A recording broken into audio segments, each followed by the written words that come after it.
Okay, I want to show you three ways of running and editing an application in Python Web. So the first way is to simply use the dashboard. So we run the Python Web application as follows: pythonweb.py run apps. Okay, this starts the server. Then we go to this URL, which is where the server is listening to. Okay, we go there, we click on the dashboard, okay, and we are in. So at this point we can see a list of installed applications, recent tickets, which are errors, and a description of the system. So to install a new application, we can click on create or upload an application, and we have various options. One is to create a minimal application. Another one is to clone the scaffold. The scaffold is a predefined application that comes with a sort of fairly fully featured, so that we can more directly start developing. We can upload an application if we wish to use an application that somebody has emailed or shared with us, or we can clone it from Git, which is what we will be doing. So we need to give it a name. I will give it the name lecture HTML, and here I need to give the repository. So I go on the Bitbucket repository for lecture_HTML. This is on Bitbucket. You see Bitbucket has a better UI. The clone button is always present even if the browser is narrow. So we can click on it. And we don't need the git clone, we just need it from HTTPS onwards. So we get it, we copy this, we paste it here, okay, and this will clone our application. So I click on create, okay, and this has cloned it. Now there is temporarily a small bug, so when I click on lecture HTML, this gives an error. We don't need to be worried. The simple solution is this. We simply stop the server with a Ctrl+C, restart it again, and this works. Okay, so we can refresh this page. Okay, you see now I can select my lecture HTML and there won't be any errors anymore. So this error has been reported, will be fixed soon in Python Web. It's essentially due to a new application being installed, not yet being automatically reloadable. You don't need to follow these details, it will be fixed. Now, you can look at various things. One is what are the routes? The routes are essentially the URLs that are clickable. This lecture shows an example of HTML pages. If you click on one of these things, for example, lecture HTML/icons, you will go to a page that simply shows you how to do icons. Maybe not very deep, but it works. Okay? So you can, these are all the URLs that are exposed by the particular app called lecture HTML.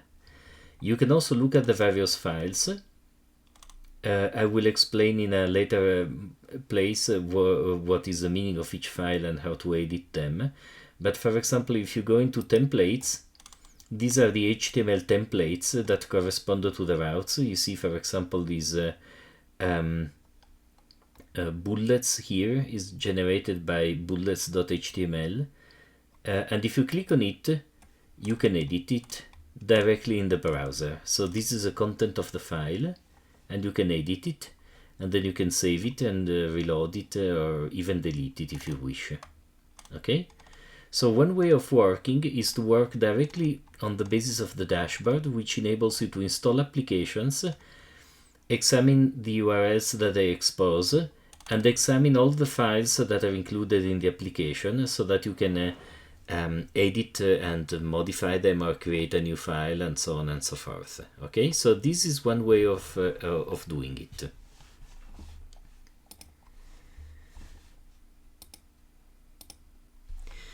another way of working, for those of you who prefer real editors instead of editing in the browser, is to use either VS Code or PyCharm. Let's start with VS Code. VS Code is Visual Studio Code from Microsoft. You can install it as usual by Visual Studio Code, and then you can install it, and you can install various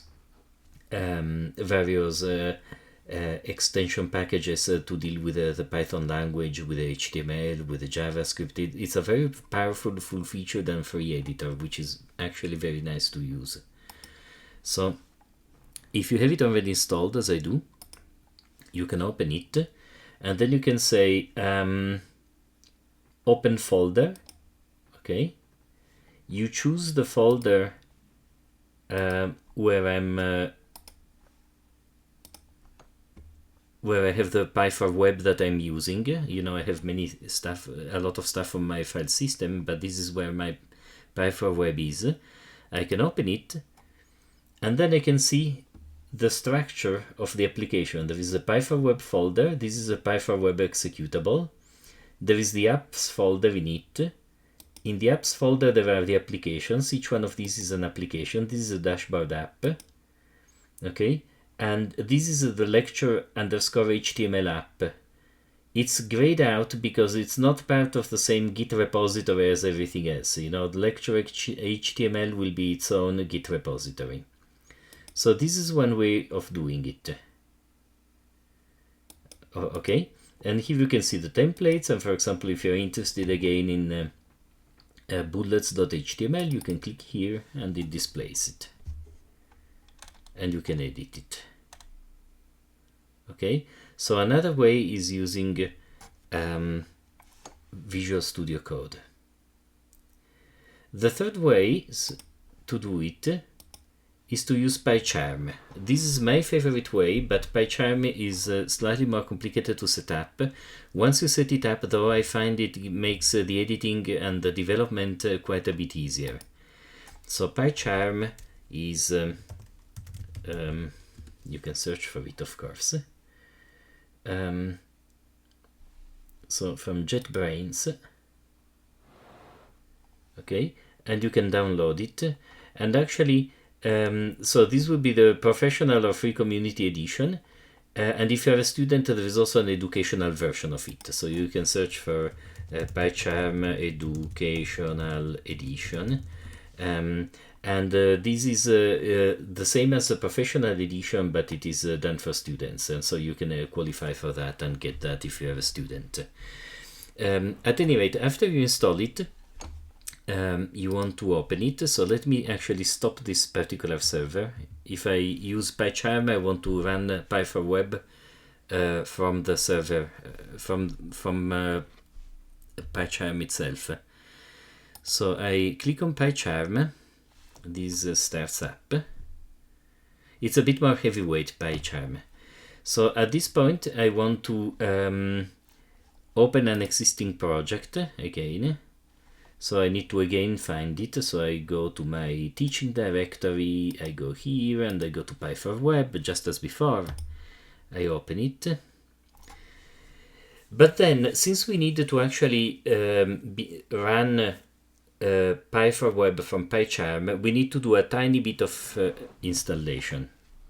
That is, the first thing we need to tell PyCharm is which one is the Python interpreter that we are using.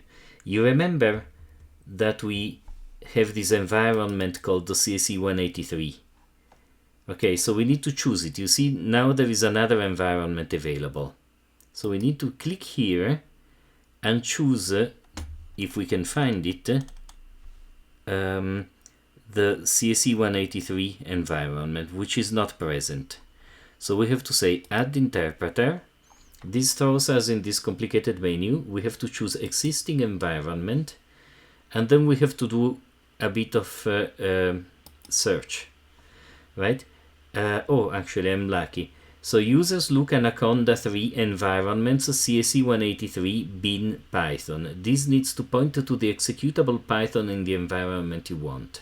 I'm lucky that this was already predefined. So I say, okay, I make it available to every project just to make my life easier. If should I create another project that I want to run with these. And I say, okay. And that's it. Now we have the correct environment. Okay. So this is the file system again. You know, here is our lecture HTML app. Let me not yet go to it. I want to be able to run Py4Web from here. And so I want to add a configuration. I look at the various templates and I choose the Python template.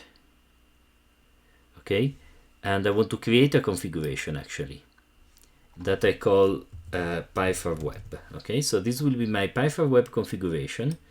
The script path, it means what is the executable that has to run, and for this I choose py4web.py. That's what we want to run, so I put that in. Now I have to give it the command line, which is run -p passwords.txt. So we use the password file in which our password has been saved from the last time, you know, from when we ran Py4Web setup password. And then I have to say apps, which is the folder where the apps are. I say apply, then I say okay. And now we should be in business. So if I now select this configuration and I click on run, let's see whether this works. Yes, this works. So I'm running Py4Web from inside PyCharm. The beauty of it is this.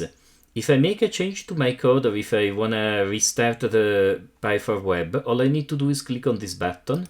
This will restart it very quickly. Okay. Moreover, if there is an error in the code, it will send me directly to where the error occurs. Let me show this to you by injecting an error quite artificially. In controllers.py, I insert a bug by saying simply, sorry, I hope you can see that the font is large enough, but I can say this is a bug, and this will be a bug. So when I restart the code, it tells me that you know, there is a syntax error. It will tell me where it is, and if I click on this link, it will actually put me right there. So this makes debugging quite easy, because whenever there is an error, if you click on these links that are in the error report, you are sent directly to the error. This is one of the reasons why I like quite a bit using PyCharm for development. Now I fix the error, I restart it, and there is no error anymore, and everything is running. And if I click here, or if I copy this URL and paste it here, okay, I can paste it here. I again go to Py4Web running. It's now running from inside PyCharm. So this is the third way, and the way in which I prefer. And so when I will give you examples during the class, I will typically give them to you by developing inside PyCharm, because I'm you know, faster in developing code in this way. But you can choose any of these three ways to develop: directly in the browser with VS Code, or in PyCharm. You can use other editors as well.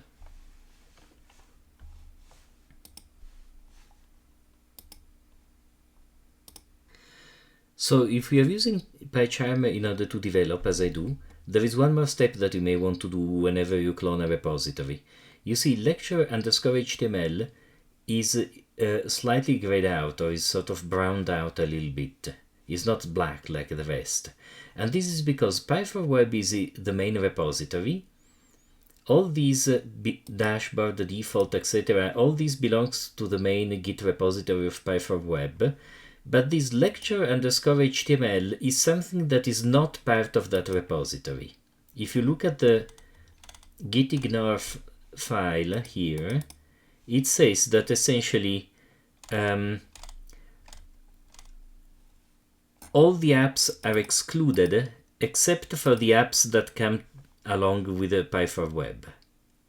Okay, so we need essentially to let PyCharm know that lecture_HTML is the root of another Git repository.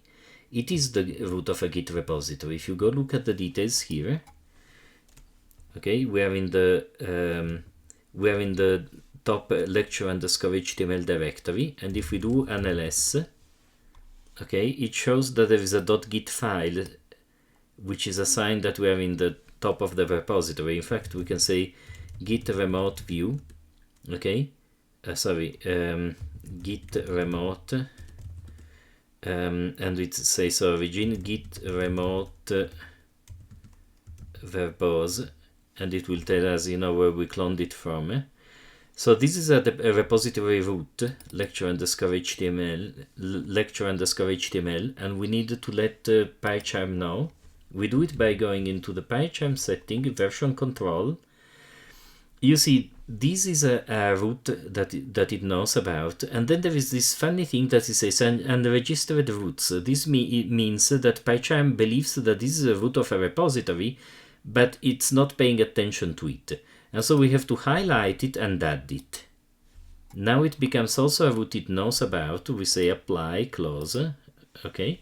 And now you see it knows also that this is a root. So the main purpose of this is that if we create a file, okay, if we were to create a file called funny.python, it's asking us whether we actually want to add it to Git. And so this is a good way not to forget to add new files to Git. Okay, well, now I want to delete these because I just introduced it as an example. Okay,